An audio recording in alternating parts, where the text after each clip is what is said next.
So I have the distinct honor of introducing our lecturer to you today, and it's a personal full circle moment.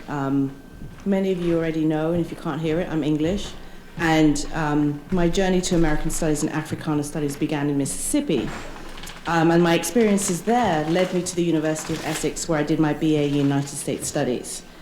And Colin Sampson is the professor of sociology at the University of Essex. And this semester, he's the eminent visiting professor in American Indian Studies Center at the University of Wyoming. But he's also one of the reasons why I'm here. He was my teacher and my mentor when I was an undergraduate, and the director of the degree program that I actually did. So if you have any complaints about me, you can blame him.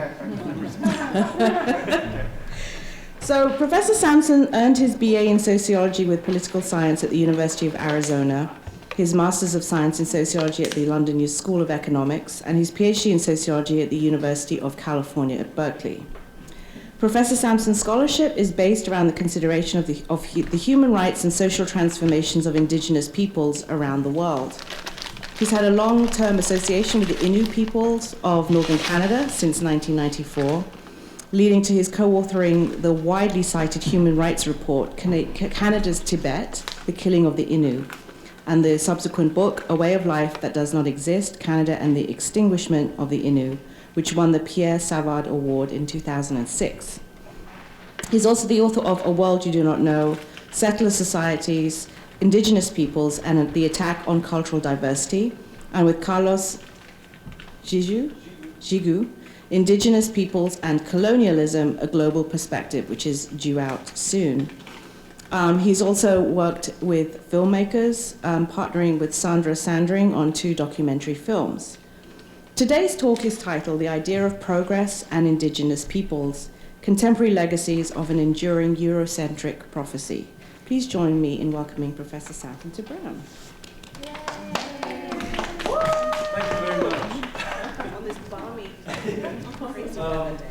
I'm very happy to be here in globally warm Providence. And thank you, Francois, for the very generous introduction, and also for making me familiar with a phrase I'd never heard of before, a full circle moment. But it actually is a full circle moment. I can't remember exactly the years that Francois was at Essex, but it was something like 93 to 90. Yeah, it's all about you, actually. That's why I've come here. There's another PowerPoint I've got, which is all about Francois when she was an undergraduate. But actually, seriously, at the time that Francois was undergraduate at Essex, coincided with me taking up the directorship in American Studies. And when I took that up, one of the things that convinced me that interdisciplinarity was the only way to go academically and the only way to think about the world was working with Francois and students, since then a few other students like her. But I think when she was at Essex, I was relatively new in my academic career. And she was the first truly academically exceptional student that I worked with. She had loads of energy. She'd gone to the United States on a year abroad. She'd come back with a lot of optimism and motivate and ambition. We should never forget that.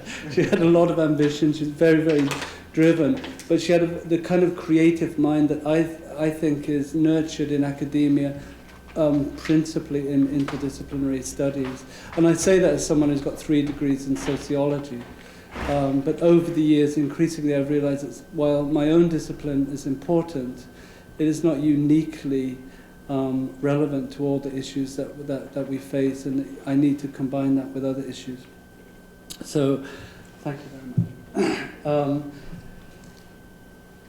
What I'd like to do, first of all, is to say that even though I'm speaking about indigenous peoples, I'm not an indigenous person myself, so I don't presume to speak for them or on their behalf. And what I'm offering you really is my interpretation, is my take on a particular situation that I think is going on now, and a particular situation that I think has legacies from the, like everything, from the past.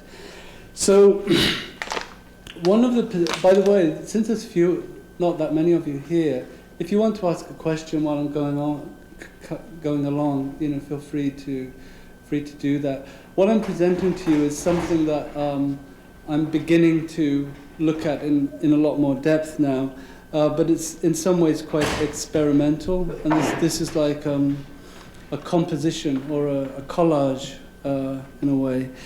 So one of the positions that's widely articulated today is that we're facing what the environmental writer Michael Clare calls a race for what's left. And he's referring to fossil fuels like coal, oil, gas, precious metals, which are needed for everything. We're needed for household appliances, needed for transport, communications, all sorts of different technologies, including all the technologies that I'm using here. It also includes a race for what's left in terms of natural resources like water, which is used for agriculture or increasingly agribusiness, and to power the turbines for electricity generation. And just as a matter of interest, I'm wondering here in Rhode Island where this electricity comes from. And I didn't look it up. So does anyone know? What is the source of the lights?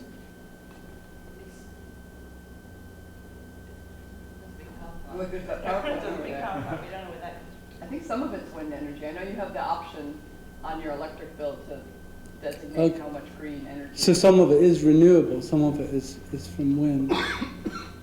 I mean, I haven't looked it up, but I think that a lot of the power here, certainly elsewhere in New England and New York, comes from northern Quebec and northern Labrador.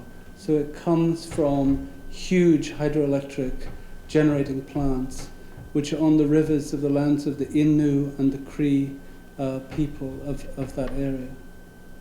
So you might thank them when you turn the lights on. Okay.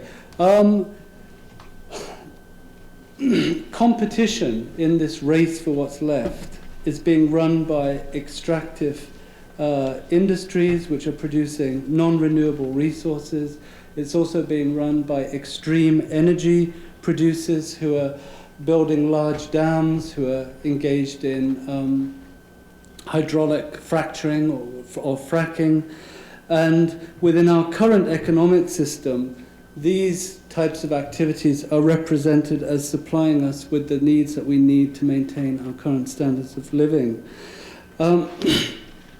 Governments also represent these activities as a solution to marginalization, material poverty, discrimination. And I'm going to come back to that in a bit.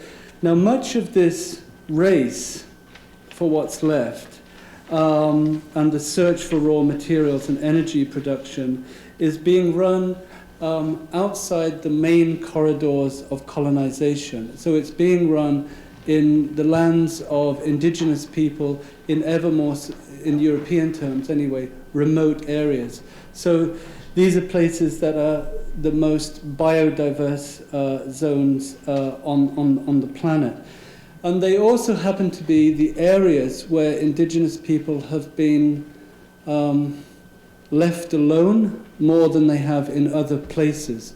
So if you think about the Arctic, the far north of Canada, Greenland, Siberia, if you think about the Kalahari and the Amazon, these are areas that Europeans generally found outside of their comfort zones.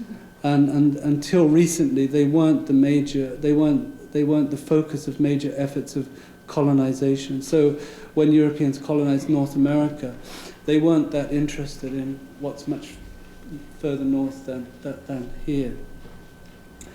Okay, so you have in these areas groups of people that have a longer history of cultural continuity. You have people where the languages are more alive than anywhere else. You have people where there are more land-based activities that are still taking place even as I speak now.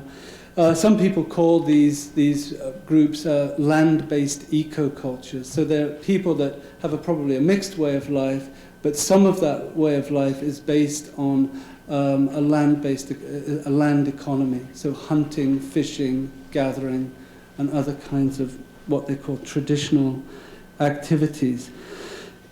These groups of people are generally regarded as being highly successful. So hunter-gatherer society was a highly successful society, a highly stable society generally as well.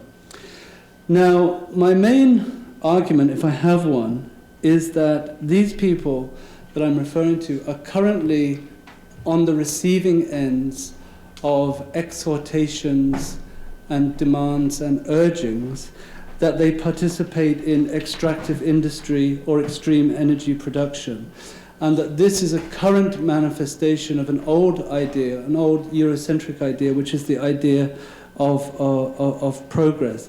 And they're being depicted as beneficiaries of some sort of largesse on the part of governments and corporation. So despite their own success in their own terms, of being, if you think about the north of Canada, we're talking about people who are some of the most self-reliant groups on the planet. Even within my lifetime, there are people in the north of Canada who are living fairly independently of any kind of colonial control. But in the last 50 years, that's changed dramatically. But now they're being regarded as failures, and they're being regarded as people who need some sort of remediative action. So what I want to do first is kind of just back up a bit and look at where this kind of idea that native people, indigenous people, would be the beneficiaries of extractive industry, where that might have come from, or what some of the lineages are, some of the intellectual lineages are. So let's look back over a longer line of European or even Eurocentric thought. The 17th to the 19th centuries, as you know, are regarded as the period of the Enlightenment in Europe. This is a period when European scientists, philosophers, and thinkers were putting forward what they regarded as universal principles of history and society. Europeans at that time believed that they had attained some knowledge that enabled them to understand both the character of history and the unfolding of history, how history would actually unfold in the future. So if you look at Locke, you look at Hobbes, you look at Kant, you look at Rousseau, and many other kind of minor figures of the Enlightenment, there is this sense of knowing history and knowing the direction of which history goes. And they believed that they had the tools to do this through science, through rationalism, and through logic.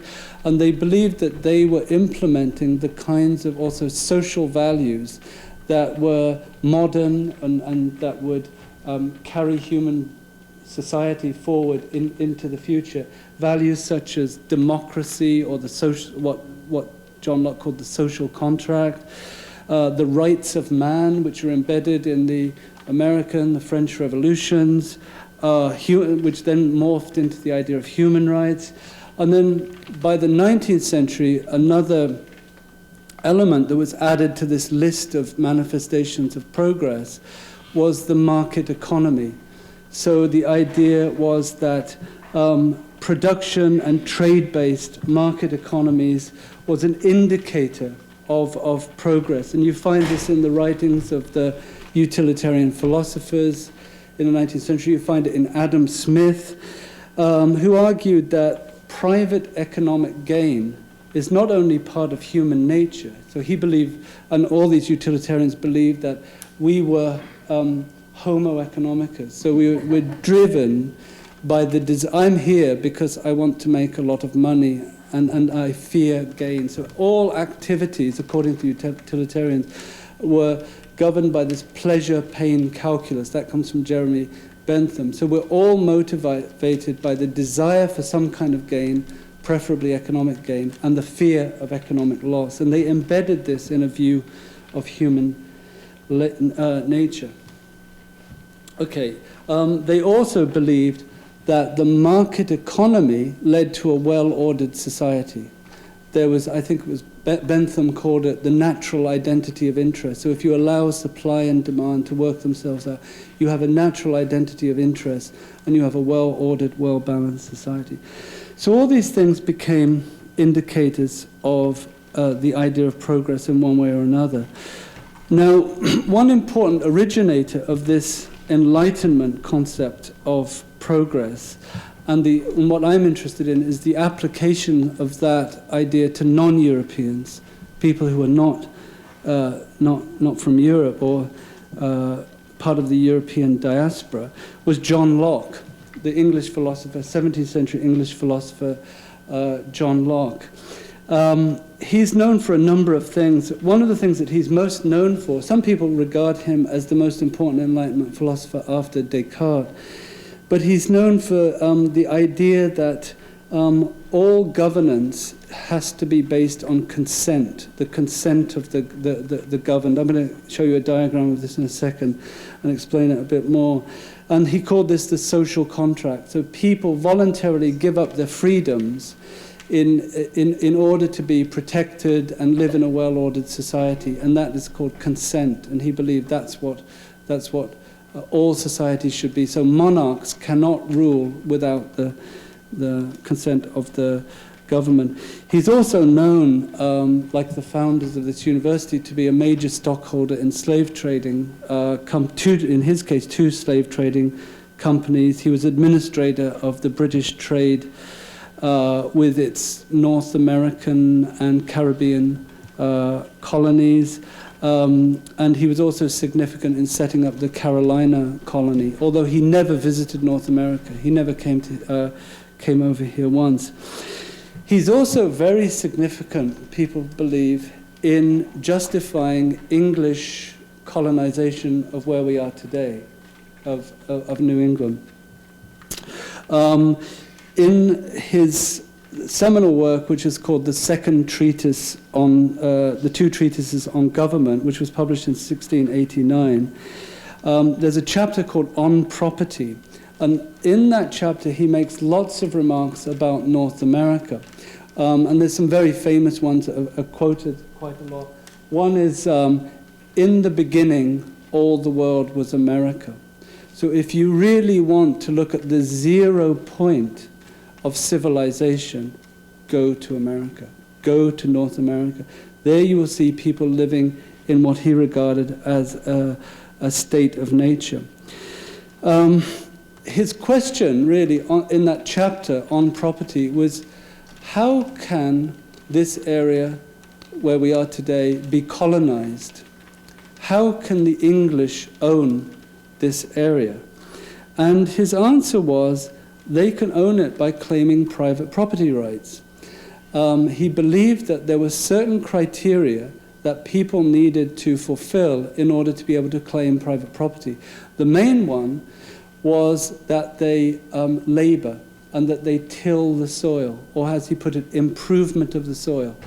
And he believed that the settlers, the English settlers over here, where we are now, were perfectly entitled to claim the lands of the indigenous peoples because they were improving the soil. They were enclosing cattle, they were tilling fields, they were building fences. This actually line of reasoning came much earlier from the Puritans. So John Winthrop, the first governor of Massachusetts Bay Colony, articulated it in exactly the same terms. But the credit often goes to Locke because he's seen as an Enlightenment philosopher. But this idea that you could claim possession of land through labor and through improvement of the soil then becomes a basis for if you look in legal history, it becomes a basis for the dispossession of indigenous peoples, not just in North America, but in Africa and elsewhere, because it becomes equated with civilization. So toil and labor and farming becomes part of what civilization is, and therefore only people who are civilized can actually claim land. So this was, I'm not going to go into it now, but this was a base, it became actually embedded in international law.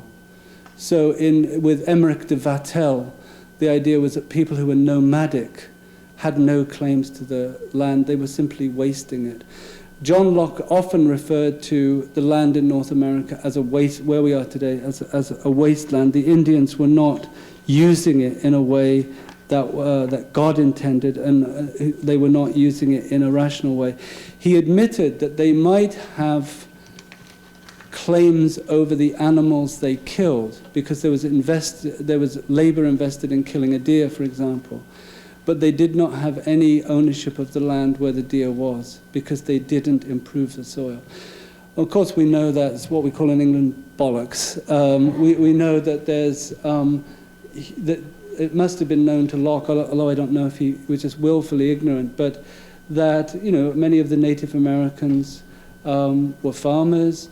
They practiced different kinds of agriculture than Europeans, often more sophisticated forms of agriculture. There were engravings coming back to England showing Hurons and other groups grinding corn, but this was ignored, and so it was conveniently ignored. And then this becomes the basis of what I've called Locke's theory of progress, or theory of social development. Just in a nutshell, so what he's saying is that we start all in a state of nature. The Native Americans are in the state of nature. War, uncertainty, lack of protection. There's no organization, significant organization in their society. And that led in Europe to the formation of political society. So that led to a society, what he sometimes calls a commonwealth, that's based on the consent of the governed. And from that, all other things flow, all other types of progress flow. Once you have the social contract, then you have regulations about private property. You obtain private property through agriculture. So the land can therefore become something that people make into fruitful possession. That leads to the money economy, because if land is private, it needs to be able to change hands, so you need a money economy. And then that also brings civilization, which he equated with trade, industry, and agriculture. And above all, that enables European expansion, or the expansion of what he called political society in North America. This is just my version of his ideas. This is my version of his justification for English colonialism in North America. In the 19th century, I'm going to come up to the present soon, I'm not a historian. In the 19th century, you have a number of doctrines that, such as cultural evolutionism, that follow from this idea of progress. The other is manifest destiny, of course, in North America. The 19th century is the time of what one author called John Weaver calls the Great Land Rush.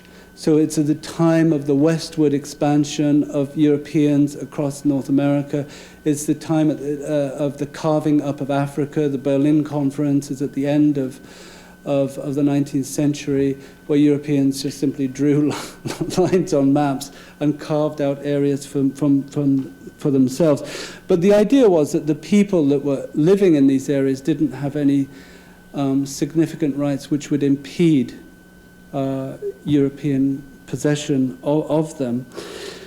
And even more than that, it was assumed that European possession of these areas would actually be beneficial to the people that were being dispossessed, because they would be transformed, they would be civilized, they would realize the benefits of the English or the French to take control of their affairs and show them a lot of these Enlightenment values. So what this led to, in my view, is a kind of doctrine of predetermination, that the future was predetermined, the future is inevitable, history is only going in one possible direction, it could be no other way. And I'll just give you a couple of illustrations of that. Some of you probably know Alexis de Tocqueville, his book Democracy on America. Some people have called it the best book on democracy and the best book on America. It's certainly a very well-observed and amazing book in many ways. But he's talking about American historians here in 1830s. And he's referring to the idea of progress. And he says, to their minds, it's not enough to show that events have occurred. They wish to show that events could not have occurred otherwise. It could only have happened this way. They take a nation, arrive at a certain stage of history, and affirm that it could not but follow the track that brought it thither. It is easier to make such an assertion than to show how a nation might have adopted a better course. So he's saying even the professional historians are saying it could have been no other way. The way we got here was the correct way, was the preordained, predestined way. And so this westward expansion, which occurred after Tocqueville's time, coincided with a kind of hardened determinism.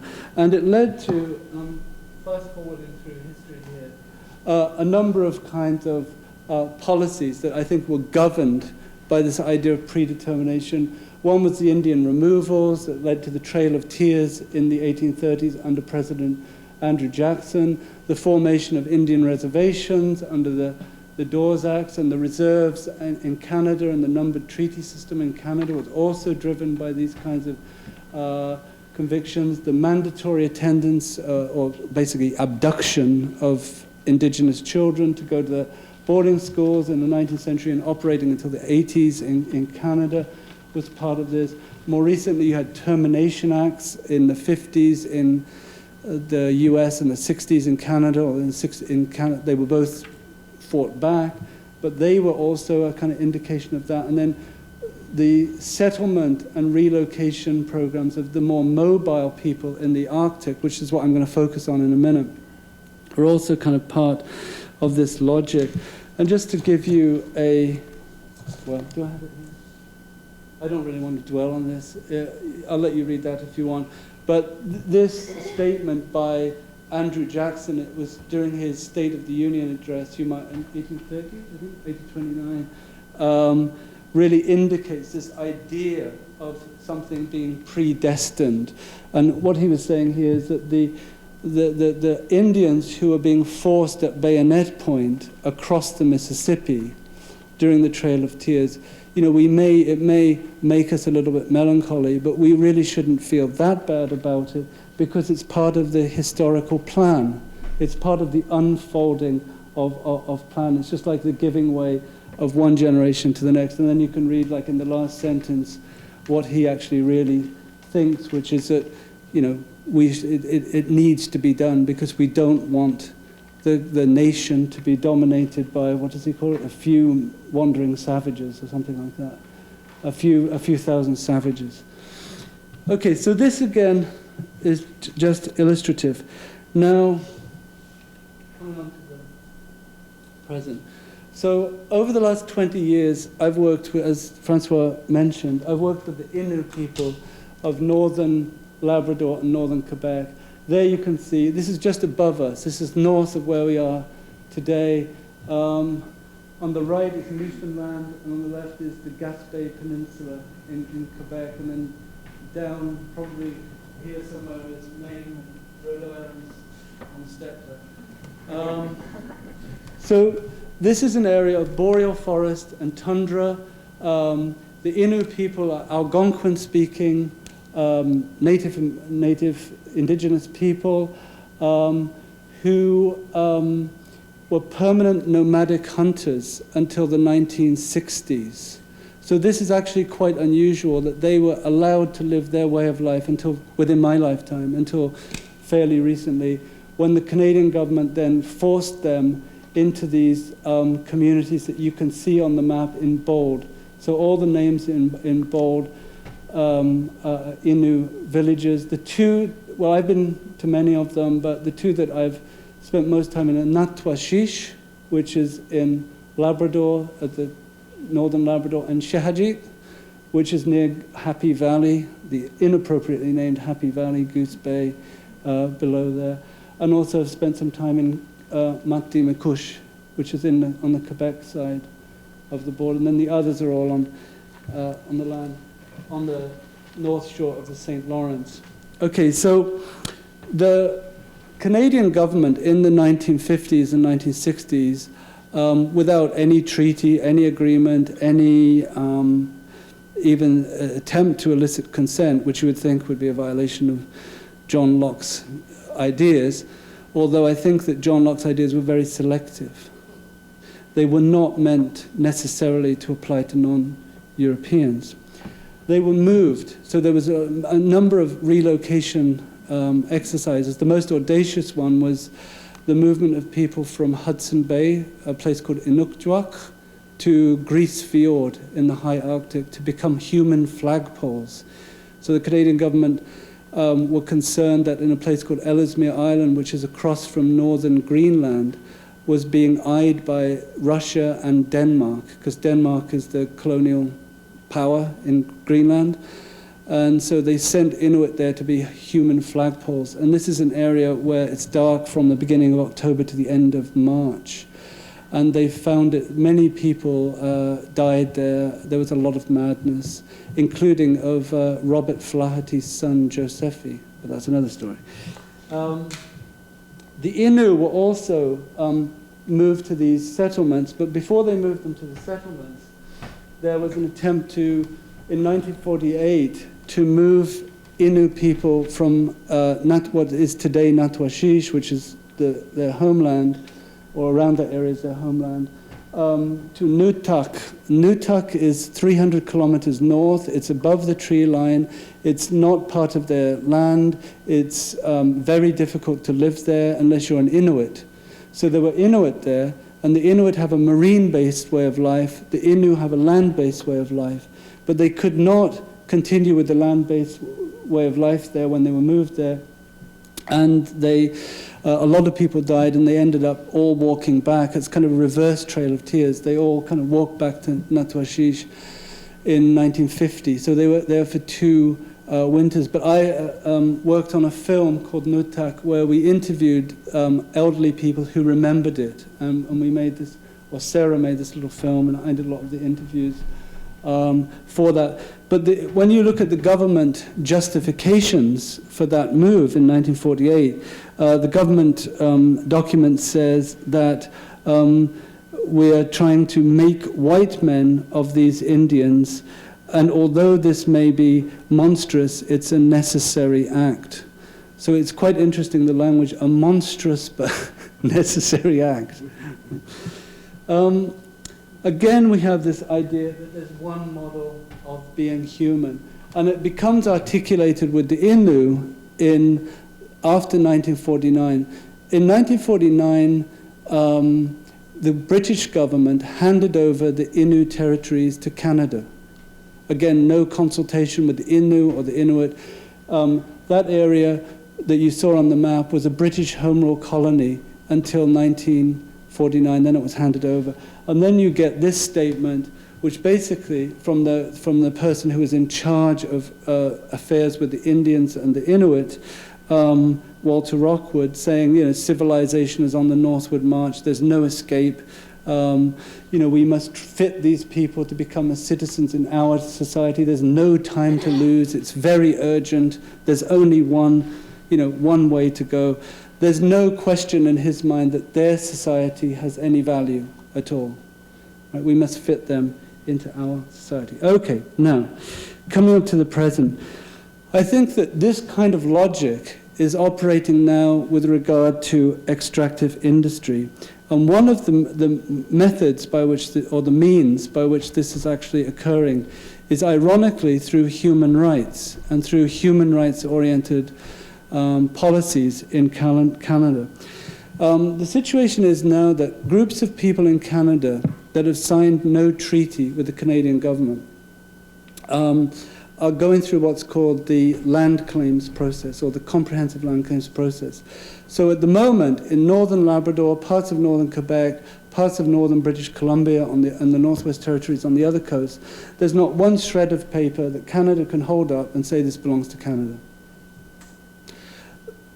In Canadian law, and it goes back to the Royal Proclamation of 1763, the Indigenous people have Aboriginal title to the land. Right. Now, before they filed for a land claim, any Indigenous group would just have their land confiscated, huge areas of the land confiscated, settlers living on the land, building cabins, building fishing camps, building roads, settlements, that sort of thing. Now it's a little more difficult because there's a recognition that there is an Aboriginal right to this land. But when you start looking at the detail to it, you realize, well, I realize, that it's also governed by the same logic of predetermination. So in the land claim, the indigenous party, and I'm here talking about the Innu Nation land claim, it's called Chach Petaban, which means New Dawn in English, the New Dawn land claim agreement. In this and other land claims agreements in Canada, the native people basically have two choices regarding their ownership. We're going back to the ownership and private property again. They have two choices regarding their ownership.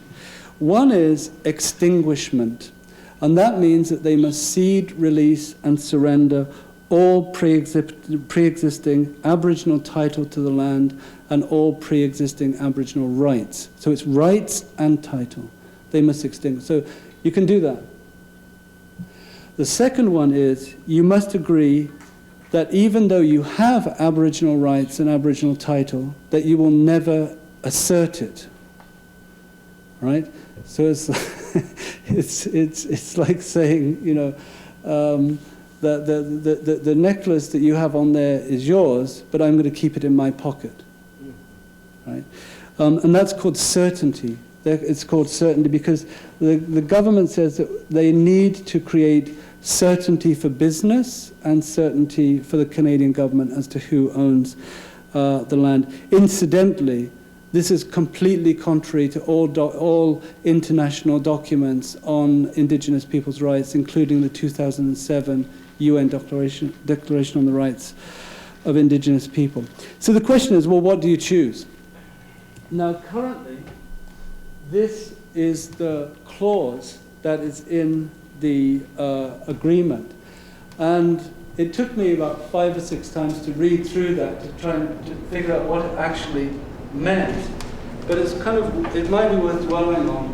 When they reach the agreement, Innu will release Canada, the province, and all other persons from all claims, demands, actions, or proceedings of whatever kind, whether known or unknown, that Innu ever had, now have, or may have in the future, relating to or arising from any act or omission occurring before the effective date that may have interfered with, affected, or infringed any Aboriginal rights of Innu in Canada. I sometimes wondered, like, who actually wrote that? You know, was it some bureaucrat in Ottawa, in the suburbs, you know, one night after too much whiskey or something, writing something like that, or was it, I don't know, Donald Rumsfeld, had read too much Franz Kafka, and then became an advisor to the Canadian government to write that. It's a completely panoptic, all-encompassing, totalizing forfeiture of all rights ever, regarding the past, the present, and the future. And I'm told by a lawyer friend of mine, well, actually a PhD student I worked with, who was a land lawyer, who did also a PhD on a similar subject, that in international jurisprudence it's almost unknown that a court would be bound in the future. So they're actually they're controlling the future. I mean, it's completely it's Orwell and Franz Kafka all rolled into one. Now, that wasn't enough for the Canadian government. So they then, in the subsequent sections, there's a section called invalidity, and it argues that it asserts that the Indigenous party cannot challenge any aspect of the agreement in terms of its validity. Then it says that if one party to the Indigenous party in this case is the Innu Nation, which represents the Innu people of Labrador. So if one group, say a group of hunting families, said, wait a minute, you're giving away too much land here, we're going to challenge this agreement, they would have to indemnify the Canadian government. And then that means they had to pay the expenses of the Canadian government in court. Then when they went to court, and even if they were successful in the court of last resort, which is the Supreme Court, they would then have to cede, release, and surrender that land to Canada. So basically, the land claim, how it's articulated by Canada, is a exchange of rights and land. And in this agreement, there's a huge diminution of Innu land. Loads of, even before they've started, during the negotiations, they conceded.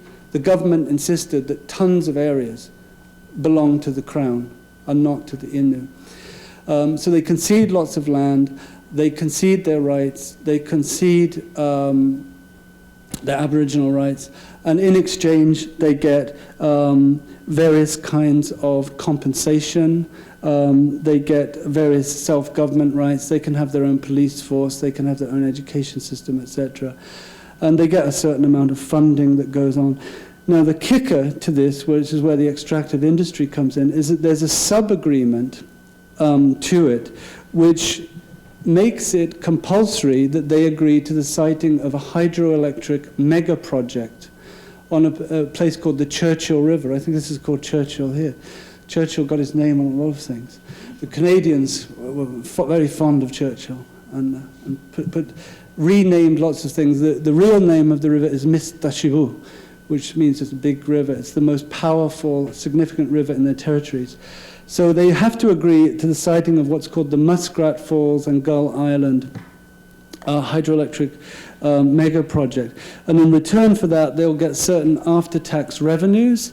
They will get certain percentages of the business. So they in the agreement it says Innu businesses will get a certain percentage of the revenues from this. But it's all based on stock market hedging of bets. So it's all based on future revenue, what will happen in the future. So they have to agree to that as well. And basically what that engineers is a massive privatization of their lands. So at the moment, we only have an agreement in principle, we don't have a final agreement. But wait a minute. Hey? They haven't signed up to anything. They haven't signed a final agreement. And then in 2012, when I was here with my friend Mashan, we said, oh, this is signed to Muskrat Falls. This will be one of the biggest dam projects in the world. And then, they're actually building the dam. I mean, it's much more. This photograph was taken in 2013 by a friend of mine who lives, is British, but he lives with the Innu and has an Innu family. All around the site, signs that say no photography. And there they are building it. So they're again, this is predetermination. They're assuming it will go ahead.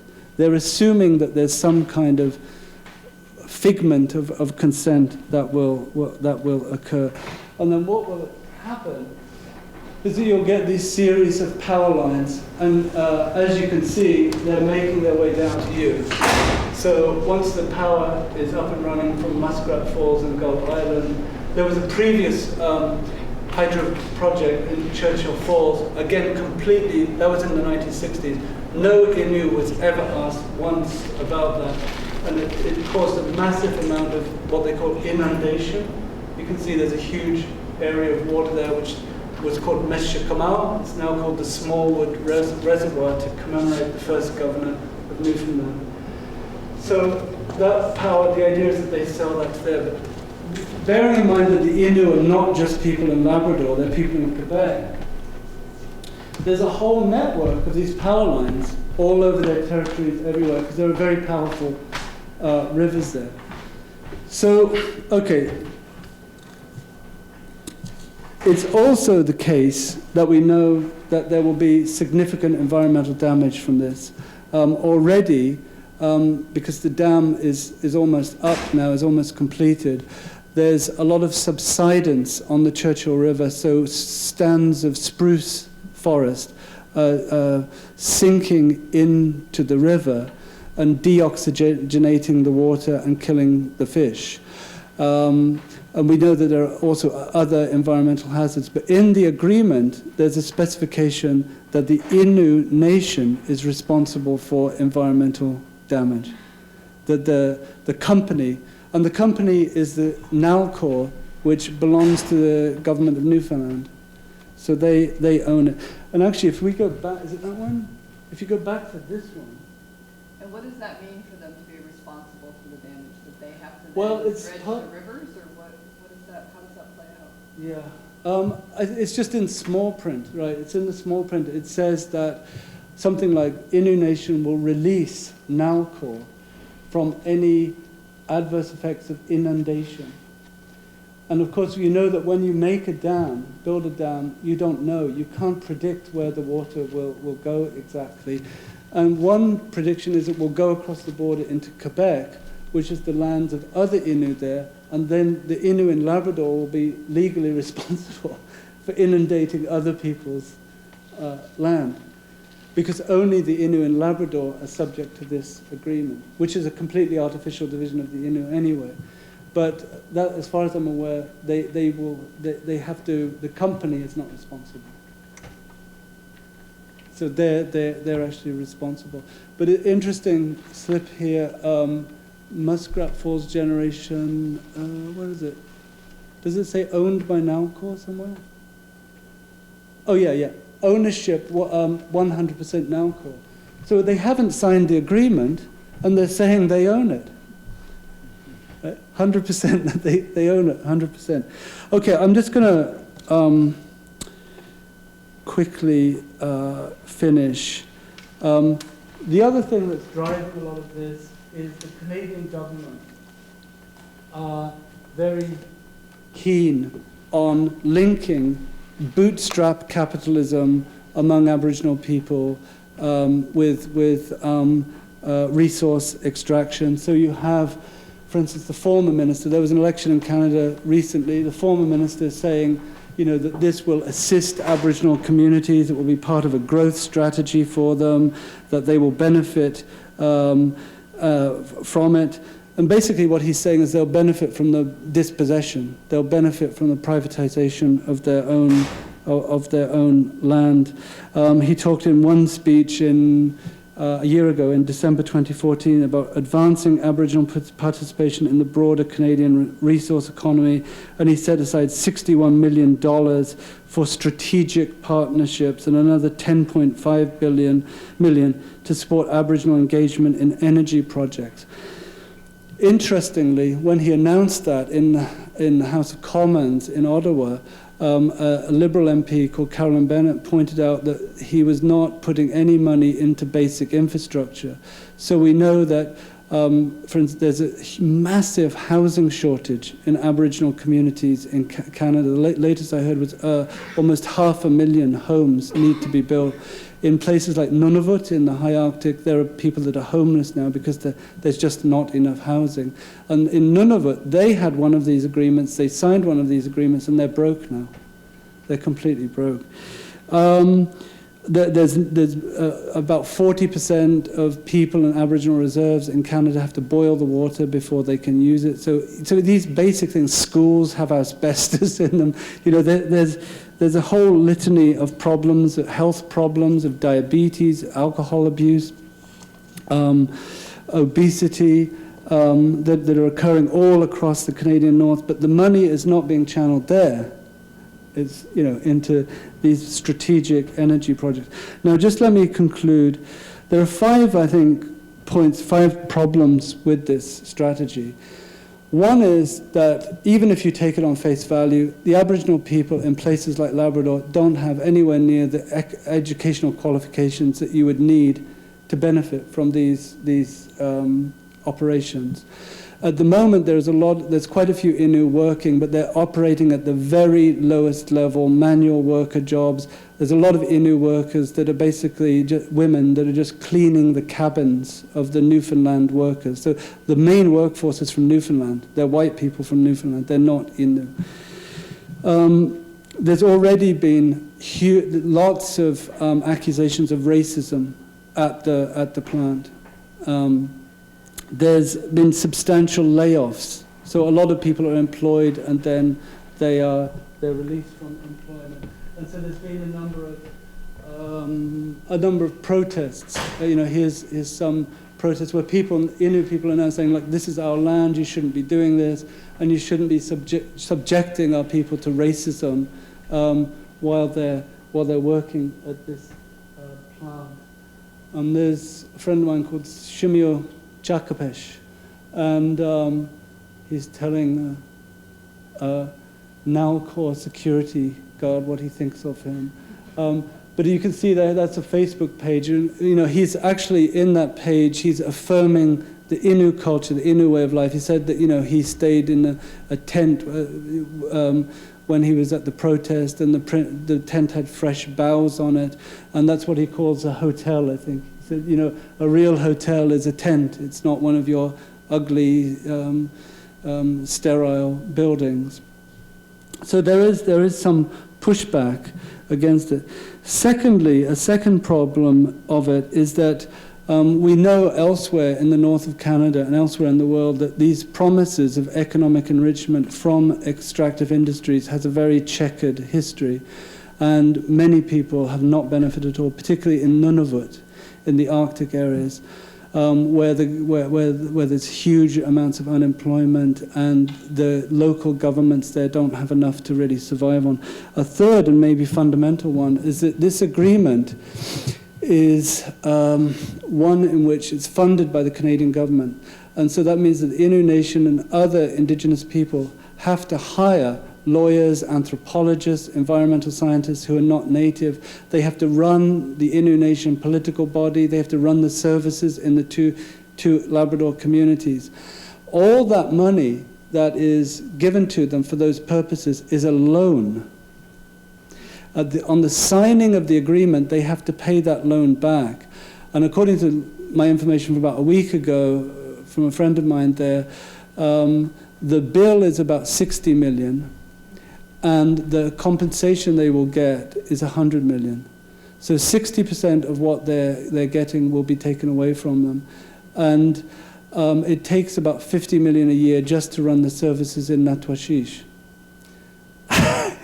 So it's not going to last very long. And in fact, the Canadian government even realizes this, because at the end of the agreement in principle, there are provisions for paying back the loan. So they even envision that the Indigenous party will be left without sufficient money to pay back the loan. So in effect, what they're doing is they're paying Canada to take their land and rights away from them. It's an ingenious system.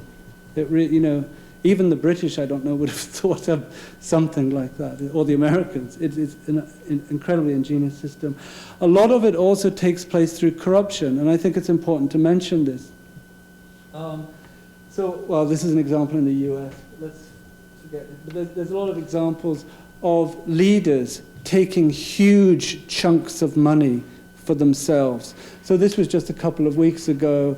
A former chief called Paul Rich was paying himself almost $1 million in salary and bonuses and incentives. He was very free and easy with his ATM card as well. But all this is money that was loaned to the Innu, right? That he's taking. And then one of the, whoops, let's go back. I don't want to go back to John Wall, it's too arid. But this person, Peter Panashwe, was a member of, became elected as a member of Parliament in Stephen Harper's Conservative government. He was, in fact, the first Aboriginal minister in Canada. And he's been subject to all sorts of corruption allegations and illegal campaign contributions and everything. But he's actually now reapplying to run for, he recently ran for Parliament, but he wasn't successful. Part of his extended family also are the major beneficiaries of the joint venture deals with resource extraction companies. So you can see there's a register of members' interests. So I think one of his brothers has something like 7 companies that he's co-owner of, and his extended family, the whole family, are involved in 40 companies at Muskrat Falls. So there are a small group of Innu that have a huge investment in privatizing what should be collective Innu land. So those are some of the objections to it. And just very, very finally, I think one of the upshots of this is, I think it's all based, again, on this idea of predetermination. And I want to go back to John Locke there, and I think this is what he looks like now. I won't go through that. But the tragedy of it is I think it prevents other futures. So once you have an idea that there is only one way of unfolding history, you actually prevent people from exercising their right to a different future. And the extractive industry plan here, but also elsewhere, Africa, South America, prevents people from other meaningful ways of using the land and maintaining their way of life and their culture. So I think that's sort of where it is now, and I'll stop there. Sorry, it's too long.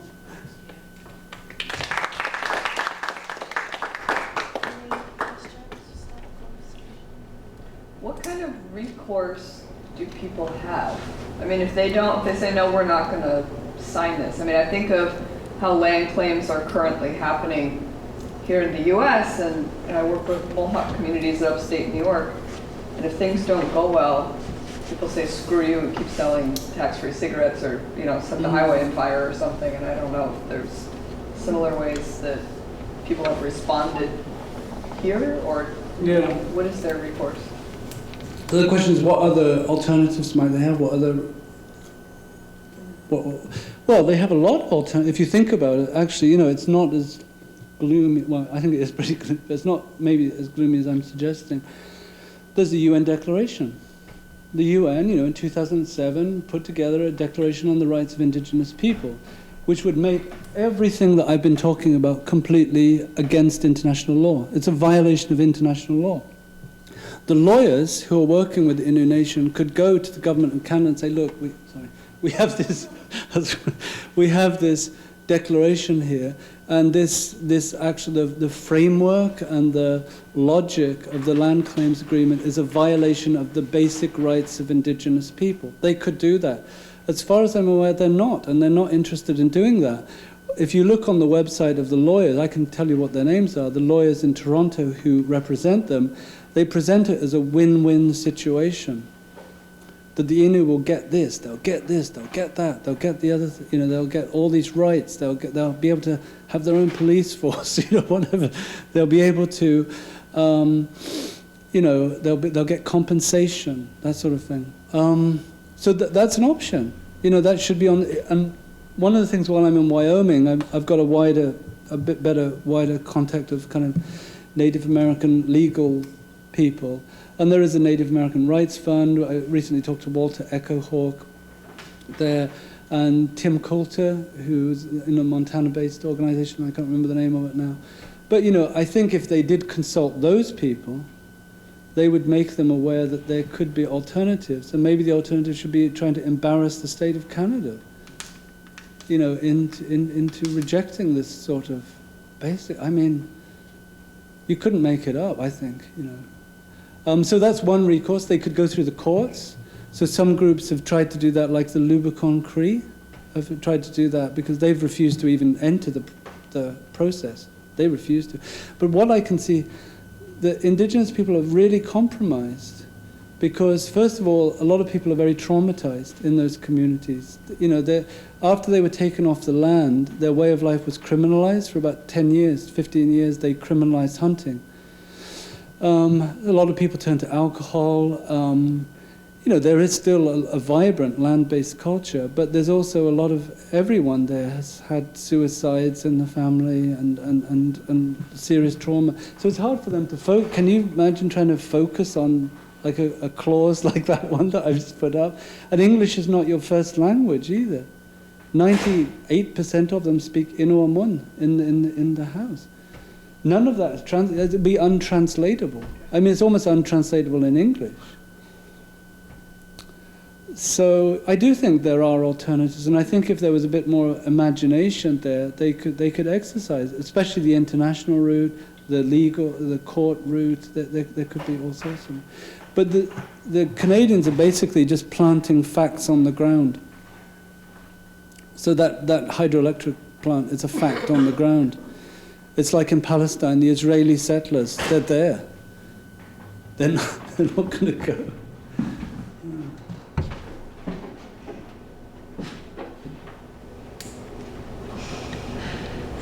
Anything else you always wanted to know but you're afraid to ask?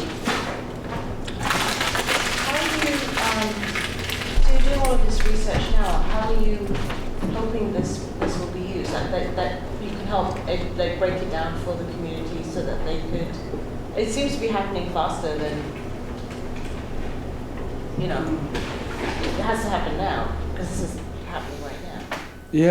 Yeah, no, it's, yeah. Well, there's ways that I would like to see it play out. But, you know, what you're suggesting there, which I think is important, is that do I have any kind of role in it? At the moment, I don't really, because I'm outside. I live in England or in Wyoming, Laramie, Wyoming. But I've just applied for a grant to go back to talk to, and the grant is really to have a meaningful consultation exercise with the hunting families that use that land and that to whom that land is very important, and see what their view is on the environmental impact of that project, and what their view is on the continuity of their culture. Nobody has looked at that. And so what I wanted to do is then go back and feed that back to the community. So then I would talk to a lot of people, collate the results, and then go back and speak to them about it. But it's quite difficult because, you know, people are just dealing with everyday problems. Is there awareness from members within the community of those members who are basically taking bribes? Yeah, there are. I mean, there's even a Facebook page called Innu Leadership Scandals.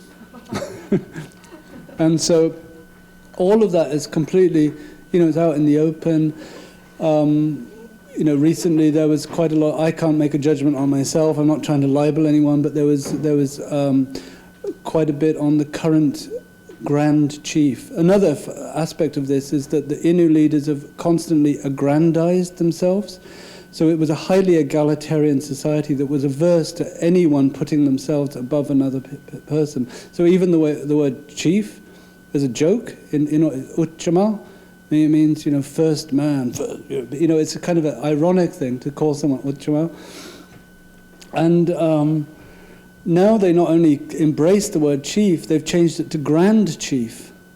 So there's a Grand Chief called Anastasia Nastash Kupe, and apparently she's running around desperately signing contracts with businesses ahead of the final agreement. They think they'll get the final agreement.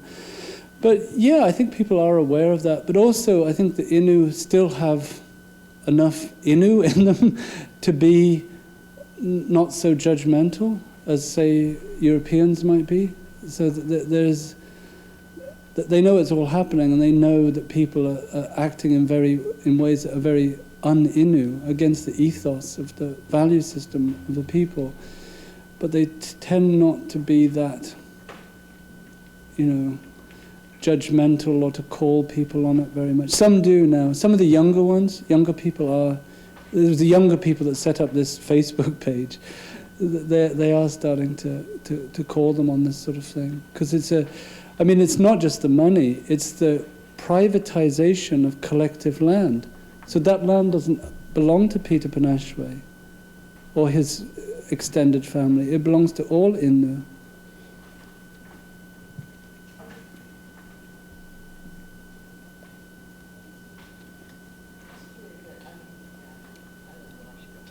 Okay. Thank you very much, and thanks for having me.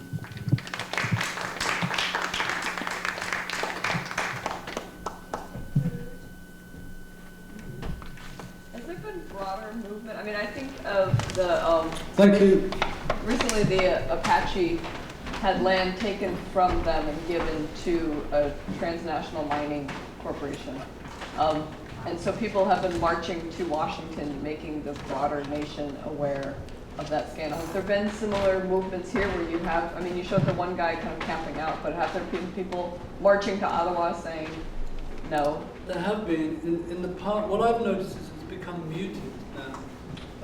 The longer this process has gone on, the more muted it's become. But when I first met Peter Panashwe, he was at a protest meeting, and he was saying to representatives of the Canadian government the issue was low-level flying, that they were flying jets at low levels over Indian land. This is our land, this would always be our land, you have no right here. Now he's a businessman. Selling that land that he said was all Indian land. So, sorry, what was the question again? Well, just to what extent are people marching on Ottawa trying to make people aware? They're not. I mean, there's this movement you probably heard of called the Idle No More movement in Canada, but that had a sort of moment. There was a Mohawk, Russell Diabo, who his commentaries are great. He has a commentary about this whole process. It's brilliant. So they were active, but the Indigenous people in Canada tend not to cooperate with each other. There tends to be no, like in the US, there's this kind of pan-Indian sensibility, actually. There isn't so much of that. I mean, partly because those groups were left alone longer, and they feel more autonomous, they feel more independent of each other, but there isn't, no. And I think partly people don't even know about it. So when the last time I was there, I must say I haven't been there since 2012, so 3 years ago. Nobody most of the hunting people, some people I hang out with, they didn't have a clue. And then I showed them a map. I remember showing some elders a map saying this will not be Innu land, this is going to belong to the government of Canada. They were almost crying. They didn't know. They had no idea. So I was talking to people when they were children, before they were settled, that was all their migration routes. So all their migration routes now are going to belong to to Canada. So a lot of it, it's just they don't know. And who could possibly understand that? The lawyers produce, and I've got them, I've used them, they produce a little PowerPoint, and they come around the communities, and it's highly simplified, written in very simple terms, and they speak to the Innu like this, like they are kids, like they are little children, except they have Canadian accents. And they have coffee and muffins with them. And so they sugarcoat everything. It's very, very sugar-coated, and the PowerPoints were basically presented again as a win-win situation. I do think it's a place where power is playing its role, is playing itself out, and they're being systematically. Well, sometimes I wonder if it's any different than the treaties. With the treaties, people often had no idea what they were signing. And often the Europeans told them, or the Americans told them one thing, but wrote another thing. We know that. I've been studying the Wind River situation in Wyoming, and there was all these land cessions that were made there just by simply going to a few houses and collecting a couple of signatures, but they stand today. So that kind of fraud and duplicity that was exercised in the 19th century, this is a sophisticated version of fraud and duplicity, in my view. The gentleman that you were speaking of, who was at the protesting demonstration, and is now the businessman. No, they're slightly different. The one who was with the Facebook page and pointing to the security guard? No, the person you said was running. Peter Panashway. Yes. He's now a businessman. Yeah, serious. What do you attribute that 360 change? Well, I'm old enough now to have seen that, in my own, with friends of mine, people that I know who were kind of Marxist, left wing, and are now walking around in ties and suits and stuff. I think he started to. I don't know. The simple answer is I really don't know. But I think, money has an incredible lure on people. And if money is put in front of you, you might be tempted, and I might be tempted as well, to take. And he speaks English very well. He's very he can talk to what they call Agniao. He can talk to the whites really easily, really fluently. They fit, whereas the rougher hunting people, feel ill at ease with a lot of whites, but he doesn't. And I think he started to blame his own people for their problems. I've had conversations with him. He said, well, this drinking, that's their problem. He sees it as a psychological issue, not a social issue. So he started to reframe. I think a lot of, I mean, this is maybe a huge stereotype, a lot of Native people have sociological thinking. They see things in a more social way. They look at the external factors that have an impinge on personal decisions. But he adopted this very kind of new age psychology type framework of looking at his own people. You know, they're lazy, they don't work, they could work, they don't do this, you know. And then he just saw that there was an opening to make a load of money. And a lot of them say, if I don't do it, someone else will.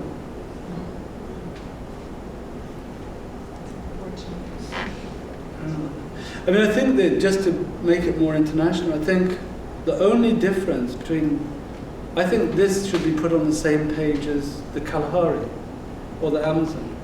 You have similar projects of dispossession of the Bushmen, for instance, in the Kalahari. The only difference is that there's no attempt to dress it up with any legal niceties. So in the Kalahari, you probably know that the Bushmen were evicted in 2006. That's land guaranteed to them in their constitution, land guaranteed to them by the British colonizers even. But the government of Botswana regards them as Stone Age people and have evicted them from there. But it's very, very similar. It's similar, just without the, just nonsense. And with more violence, with more overt violence. I think what's hard to imagine is like how vast and remote these spaces are. So things can be happening, like you said, that people don't know because of the distances. Yeah, absolutely. It's one thing, coming from Europe and coming here and realizing how big everything is. Yeah. It's much bigger up there. Yeah, absolutely. I mean, still to today, there's no roads. There's no roads north of Goose Bay. They've got plans now. They've got big plans for roads. But this is an area that's under snow and ice from, well, it's globally warmed now, but when I started there, it was October. So I started there in 94. And in 1994, it would ice up in October. Now it ices up in December. It's really scary. It's the pace of global warming. So they want to take advantage of that to build roads. But it is remote, and there aren't many people there in terms of population. So it is easier for these things to completely slip under the radar. But there's a connection to here. I think that these lights are being powered by one of those dams on Innu or Cree land.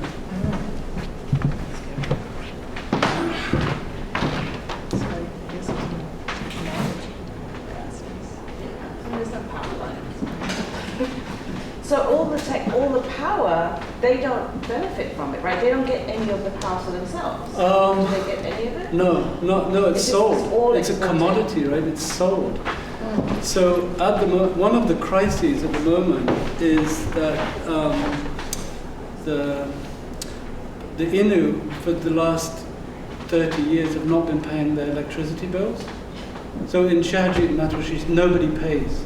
They don't pay their bills, and because they say it's on our land, and this was confiscated from us, and it's our power anyway. But part of the agreement as well, in that the end part of the agreement is that they pay back their bills. Yeah, and so they've been. When I was there in 2012, they had some people from the power company from Nalcor have a seminar on how to pay your bills. So they would try and teach the Innu how to pay their electricity bill. Well, they were surprised that only kind of 2 people came to the meeting to find out how to pay their bills. They're lucky that 2 of them showed up. Yeah. No, the power is not for them. The power is a commodity. It's to sell to the United States. The big market is here. It's where there's dense population. Yeah. That's depressing. So you're not all totally depressed, are you? Yeah. Well, a little bit. So is it too I mean, early? depression is just everywhere. Look somewhere, right? Yeah. I mean, if I were to leave you with something positive, it's the one thing that I think is worth fighting for, and this is, I'm just speaking personally. You know, when I went there originally and gone over the years, I found the life on the land to be really affirming, and so that's still alive. So even, you know, as we speak now, there are people hunting. There are people that spend 2 or 3 weeks in tents in the country. They're moving around. They're fishing. They're getting, in the spring, ducks and geese. And there's a tremendous happiness and skill and agility and vibrancy of that life. And it's still there. You know, it may be threatened, but it's still there. And I think, as human beings, we need plurality. We don't need, you know, the equivalent of monocrop agriculture. We need different people who have different ideas about the world, different languages, different. And I think that's the thing to try and preserve that way of life if possible. And it still is alive. Thank you. All right, thanks guys. Thanks everyone for coming on.